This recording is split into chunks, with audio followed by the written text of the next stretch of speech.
जैसे ही मैया बेटा मिले हैं, जैसे ही लाला आज मैया से मिले हैं तो दोनों फूट फूट कर रोने लगे।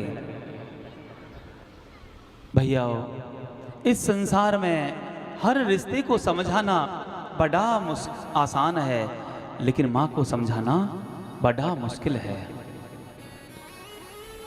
कितना निर्मल और पावन है माँ बेटे का नाता, 9 मास गर्भ में धरती उस माँ को शीस नवाता। लाला ने मैया को समझाया है कि मैया हमेशा कोई किसी के साथ नहीं रहा, मिलना निश्चित है तो बिछुड़ना भी निश्चित है।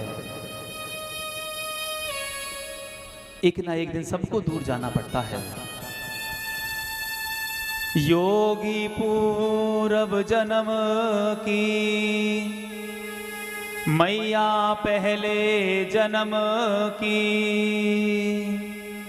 गत नहीं जाने को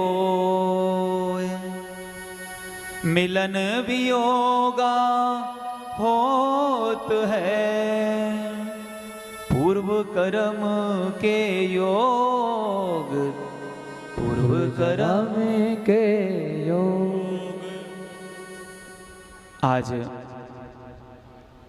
लाला ने कहा मैया एक ना एक दिन सबको बिछुड़ना पड़ता है। मैया समझ गई कि अब ये मानेगा नहीं, जिद कर बैठा है। मैया उठकर लाला के कमरे से बाहर आई है। एक खंभ से लिपटकर मैया रोने लगी, और जब हिलकियों की आवाज लाला ने सुनी तो लाला दौड़े दौड़े बाहर निकले हैं। मैया को गलबैया देकर पकड़ लिया।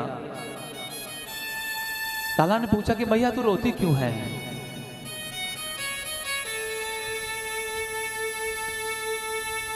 मैया के आंसू पहुंचे हैं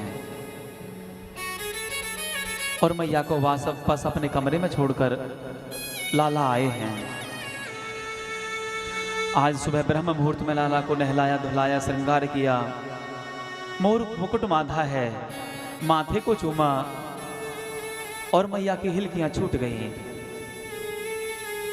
और विचार कर रही हैं कि आज अंतिम बार लाला के दर्शन कर लूं। बिछुड़ने के बाद न जाने कभी मिलना होगा भी या नहीं होगा।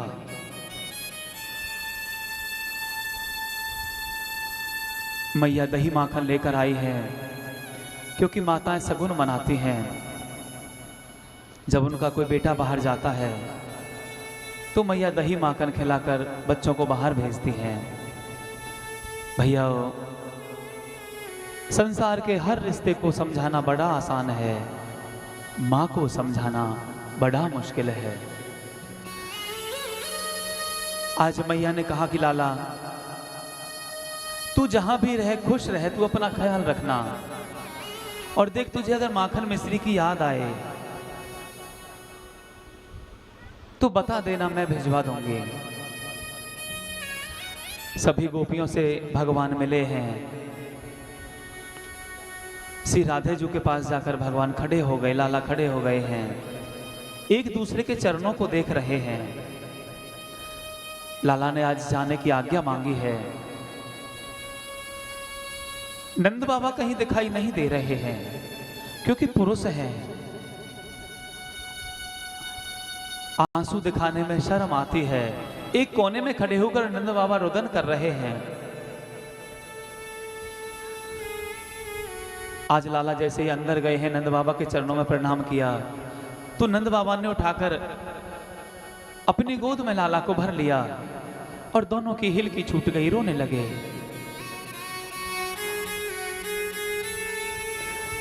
लाला ने नंद बाबा से कहा बाबा तुमने तो मुझे पाला है, बड़ा किया है, खिलाया पिलाया है, तुमने तो मुझे चलना सिखाया है।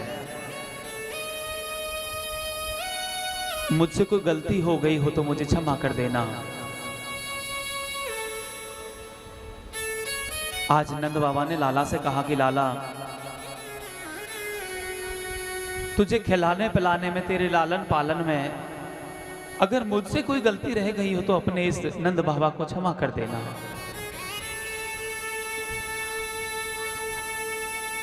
और तू अपना ख्याल रखना। सभी से मिलने के बाद लाला रथ पर चढ़े हैं। रथ थोड़ी दूर चला और यशोदा मैया दौड़ी दौड़ी आई हैं, रथ के आगे आकर गिर पड़ी, मूर्छित हो गई। अक्रूर जी से कहा है कि अक्रूर तुम तो बड़े निष्ठुर हो, न जाने किसने तुम्हारा नाम अक्रूर रख दिया।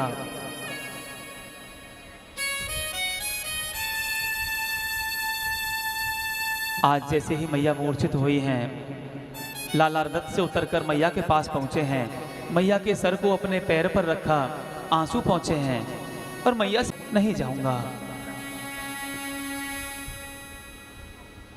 मैया की दोनों आंखों से आंसू ढरक गए। मैया ने कहा लाला मैं तुझे रोकूंगी नहीं, लेकिन मेरी एक प्रार्थना है, उसे सुनता जा। कि बचपन में एक पंडित जी घर आए थे।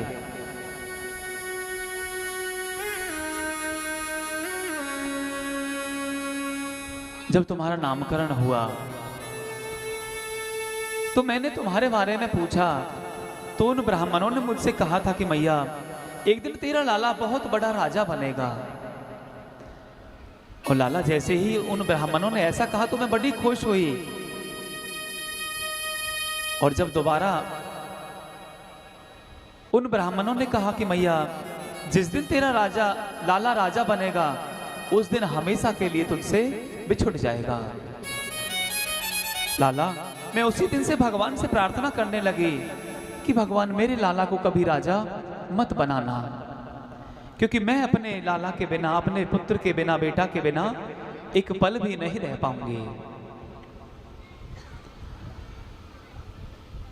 लेकिन लाला मैं तुझे रोकूंगी नहीं। मेरी एक छोटी सी प्रार्थना है, अगर तू उस प्रार्थना को सुनता जाएगा तो मुझे थोड़ी शांति मिल जाएगी। लाला ने कहा मैया क्या बात है बताओ। मैया ने कहा लाला देख जब तू बहुत बड़ा राजा बनेगा तो तेरे महल में अनेक नौकर होंगे, नौकरानियां होंगे, दास दासियां होंगे। लाला जब तेरे महल में कहीं दास दासियों का कोई कोना खाली रह जाए तो अपने बूढ़े नंद बाबा को और इस यशोदा मैया को उन दास दासियों की जगह पर रख लेना।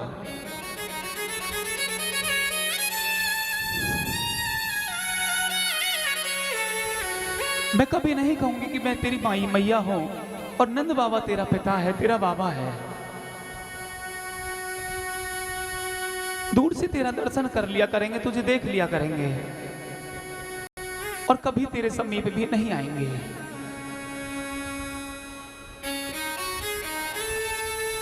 आज दोनों माँ बेटा गले से लग गए।